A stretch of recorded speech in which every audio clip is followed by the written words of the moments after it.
Waspada, ini perbedaan dukun, paranormal dan ahli hikmah menurut Buya Yahya. Apa bedanya ahli hikmah dengan dukun atau paranormal? Bagaimana pula sikap kita terhadap dukun dan orang-orang ahli hikmah yang kadang bisa menebak kita, menebak keadaan rumah kita? Akan ada yang berniat jahat kepada kita dan termasuk menebak pikiran kita. Mengutip dari ceramah Buya Yahya di akun YouTube Al-Bahjah TV, apa yang menjadi kegundahan banyak orang sekarang ini? Kiai ilmu perdukunan ini biasanya kiai malas mondok. Waktu mondok itu hanya dapat ijazah bisa terbang. Kerjanya makan besi, makan api, makan beling, makanya nggak pintar-pintar. Mondok itu cari ilmu fikih. Jawab Buya Yahya atas pertanyaan seorang ibu mengenai permasalahan yang menjadi pembuka tadi. Menurut Buya, mereka itu berhayal ingin jadi Sunan Kalijaga, seorang wali songo yang memang memiliki karomah.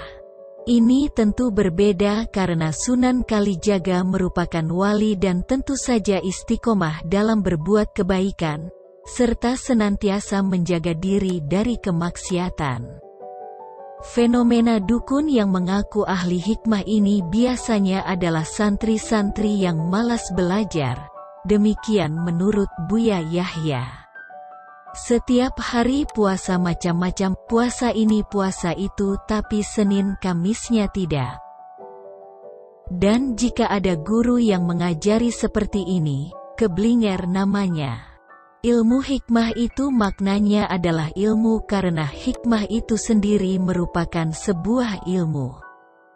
Manakala judulnya ilmu hikmah tapi di dalamnya ilmu perdukunan termasuk juga ramalan, maka jelas ini salah. Orang ilmu berilmu hikmah itu biasanya ada di dalam lingkup orang-orang soleh dan inilah baru yang boleh dikategorikan seperti itu. Ilmu hikmah itu adalah ilmu yang sudah menempel di dalam diri orang tersebut. Misalnya apabila ia berdoa maka pasti terkabulkan. Dan sekarang ruqyah yang katanya ruqyah syariah tapi faktanya juga sudah dicemari oleh ilmu macam-macam yang justru mengarah kepada kesyirikan. Rasulullah tidak pernah mengajarkan hal-hal aneh.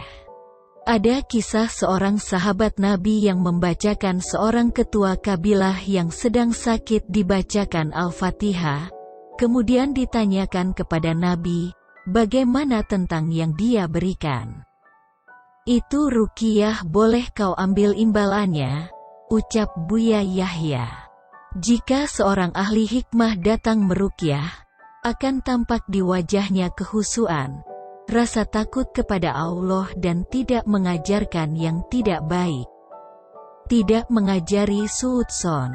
Jika sudah pakai cerita macam-macam, melantur bicaranya kemana-mana itu pasti bukan seorang ahli hikmah. Seorang dukun hanya terlihat alim.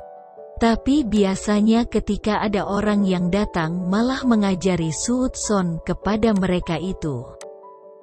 Orang nanti malah jadi pandai menuduh bahkan bisa jadi memfitnah hanya karena mengikuti prasangka si dukun yang sebenarnya hanya mengaku-aku saja sebagai ahli hikmah. Apa perbedaan dukun, ustadz, kiai dan paranormal? Kadang memang membingungkan jawabannya. Intinya adalah, ahli hikmah itu orang yang diberi Allah hikmah di dalam lidahnya. Kalimatnya kalimat hikmah. Kadang nasihat didengar dari orang lain itu tidak berpengaruh hanya jika nasihat itu diucapkan oleh beliau. Ciri yang paling tak bisa dibantah adalah dia jauh dari kemaksiatan. Kalaupun bermaksiat mudah bertobat. Itulah tadi ulasan kita hari ini. Jangan lupa like and subscribe.